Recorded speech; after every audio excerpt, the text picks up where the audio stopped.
యేసుక్రీస్తు జీవజలం గురించి చెప్పినప్పుడు సమరయ స్త్రీ ఎలా అర్థం చేసుకుంది?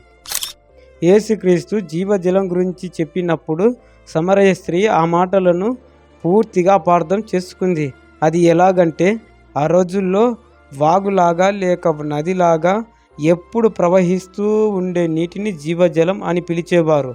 యేసుక్రీస్తు జీవజలం గురించి చెప్పినప్పుడు ఈ జలం గురించే చెప్పాడని ఆమె అర్థం చేసుకుంది. కానీ యేసుక్రీస్తు ఆధ్యాత్మిక విషయం గురించి మాట్లాడుతున్నాడని ఆమె గ్రహించలేదు. అలాగే నేటి సమాజంలో నివసించే వారిలో కొందరు బైబిల్లో ఉన్న మాటలను ధ్యానించినప్పుడు, లేక ఎవరైనా ఆ మాటలను తెలియజేసినప్పుడు ఆ మాటలను ఆధ్యాత్మికముగా అర్థం చేసుకోనకుండా సమరయ స్త్రీ వలె ఆ మాటలను అక్షరార్థముగా తీసుకొని అపార్థం చేసుకుంటారు. ఈ మాటలు వింటున్న మీరు దేవుని మాటలను తెలుసుకున్నప్పుడు ఎలా అర్థం చేసుకుంటున్నారు?